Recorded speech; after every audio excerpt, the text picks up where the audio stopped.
This is the introduction to Module 7. My problem is masturbation. Jake says, I love to touch myself. I love to have orgasms anytime I want to. But my habit really upsets my wife. What's the truth about masturbation? Opinions about touching your own body for sexual pleasure have a long and troubling history. Even though it's a nearly universal practice which babies often discover and which can provide pleasure throughout life, it's still not as fully accepted as it should be. Self-pleasuring is as natural as breathing. It doesn't cause pregnancy, it doesn't involve affairs, it doesn't spread disease. It's enjoyable and gives you control over your own orgasms. It's not really a threat to partner sex, but it's a good supplement. Unlike what misinformed people may have told you, maybe in your childhood, it does not diminish your IQ or your mental health. It does not cause your palms to turn green or grow hair. If every man who has ever masturbated had green, hairy hands, the glove industry would be exploding in our country and in every country. Just the same, for reasons that are not completely clear, masturbation has been seen as a threat of monumental proportions. It's been called heinous, disgusting, and something that should be against the law. The most conservative branches of the major religions have taken the hardest position on this. St. Thomas Aquinas, for instance, who's considered by some to be one of the greatest Catholic theologians, he did die in 1274, but he believed self-pleasuring was worse than rape and incest. I guess because it has no potential for making babies. In more recent times, but not that long ago, children were cruelly punished for touching themselves. They were made to wear taped-on gloves or have their hands tied down at night. Clergy of many faiths have rallied against and proposed terrible punishments for this supposedly horrible practice. Now this module offers a very different point of view of what I prefer to call self-pleasuring. And I do apologize if it offends some people because of their religious beliefs. But speaking as a psychologist and professional sex therapist, I'd say that touching your own body is not only harmless, but good for you. The effects of the old misguided ideas linger on in lots of people. Men who masturbate a few times a week may think, incorrectly, that they have an addiction. Women often don't realize that pleasuring themselves is a good and valuable way to learn how their bodies work, what kind of touch is most pleasurable for them. When you both accept pleasuring fully, self-pleasuring it takes the pressure off in lovemaking. Your partner doesn't have to make sure you have an orgasm, because you can make sure of that yourself if you want to. This module will teach you 21st century facts about self-pleasuring. Its goal is to relieve you of any guilt associated with a practice that's as normal as brushing your hair. It will teach you the value of exploring and pleasuring your own body.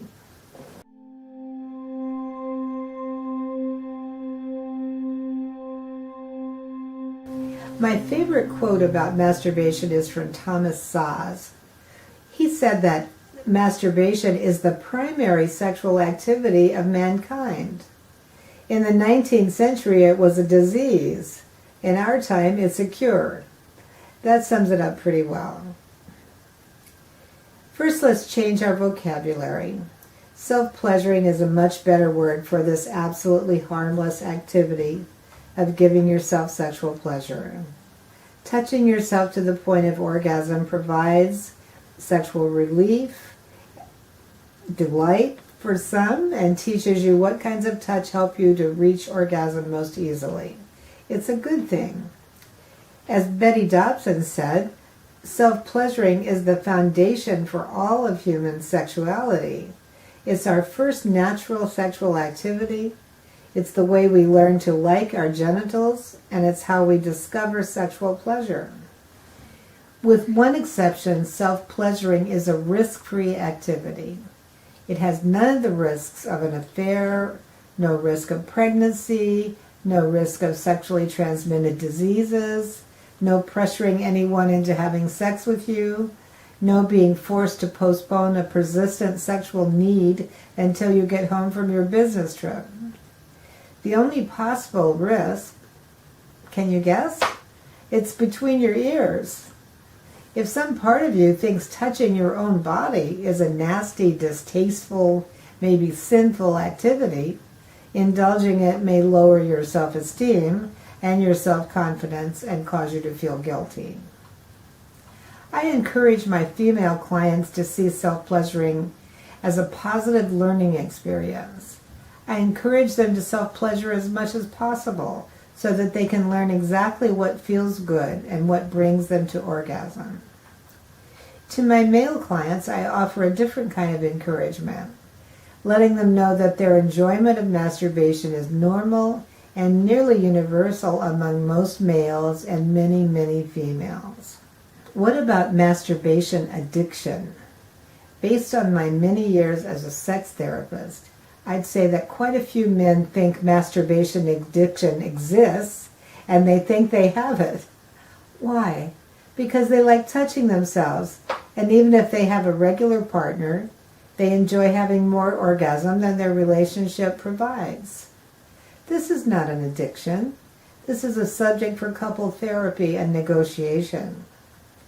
Unless you're hiding out at home pleasuring yourself many times a day instead of going to work or seeing your friends and family, masturbation addiction is not a phrase you should even think about applying to yourself. Concerns about this subject have caused a lot of needless suffering over centuries. Reading the history of masturbation reveals many cruel acts, often done to children, acts done in an effort to teach them to fear and avoid self-pleasuring. Sometimes humor can remind us that we can view issues like this a little more lightly. For instance, Woody Allen says, "At least had sex with someone I love." George Carlin said, "If God had not meant us to masturbate, he would have made us with shorter arms." Well, here's one that is not humorous, but ludicrous. Did you know that Dr. John Kellogg of Kellogg's cereal was a notorious anti-masturbation activist? I'll bet you don't know that he first marketed cornflakes as having properties that would reduce masturbation tendencies. This was one of Dr. Kellogg's main missions in life. He found all varieties of sexual expression distasteful. He refused to ever consummate his marriage. He and his wife had separate bedrooms and adopted their children. To Kellogg, sex with your wife was horrible enough, but sex with yourself was even worse. To make sure that girls and boys didn't take up this horrible habit, Kellogg advocated stapling the foreskin for boys and circumcision without anesthesia if the stapling didn't work. For girls, he recommended applying the strong acid phenol to the clitoris. The pain would stay in their minds, he contended, and maybe they would forget about masturbation altogether. I've included this very abbreviated history of masturbation here to show you that fear of sex and fear of giving yourself pleasure has been a part of our culture for a long time. As part of our reinvention of sexuality, let's put all that in the past. There's one more concern a lot of people have, though. Janet says, "I think my husband's masturbation is interfering with our marriage. Jay disappears into the bathroom for a few minutes and comes out uninterested in making love with me." Again, the masturbation is not the problem here. It's couple communication. It's time to address some relationship issues heart to heart. Maybe Jay feels pressure to perform. Maybe he's not really sure how to satisfy Janet and prefers a quick release to learning what's needed to do that. From a sacred sexuality point of view, we all need to learn to love our own bodies and our partner's bodies. They are precious and divine gifts, and every activity they are capable of, any which do not cause harm to ourselves or others, are sacred and good. Now here are the action steps about masturbation. First of all, begin a dialogue with your partner about self-pleasuring. It might be something you've never talked about. You might start by devoting 5 minutes of uninterrupted time to talk about the experiences of this kind each of you has had. Ask for your partner's support in becoming comfortable with this kind of sexuality. Learn to celebrate self-pleasuring as a precious gift. The gift of loving touch is precious, whether it comes from a partner you love or from yourself. You can help each other with this by encouraging each other to do it. And third, if self-pleasuring has become an issue in your relationship, try incorporating it into your regular lovemaking with your partner. If you're brave enough, take a few minutes at some point during a lovemaking session to watch each other touch yourselves. You can teach and learn so much from this. Most women, for instance, don't go inside their vaginas at all when they're self-pleasuring. This should be a powerful lesson that an erection is not necessary to satisfy a woman. It's treating the clitoris the way she wants it treated that makes the difference. Other women may use a dildo because she does want something inside. If that's the case, she should show him how she likes it. Men often want very vigorous, rhythmic stroking. Seeing this in action might show a woman that he prefers something different than she had thought. So to summarize, please embrace self-pleasuring as one of the endless options of a joyful sex life. Brush off an earlier century's idea that your palms will turn green or your brain will shrink. This becomes another of the valuable lessons of sacred sexuality. Loving touch of every kind between adults who mutually choose that touch is a precious gift. Enjoy yourself.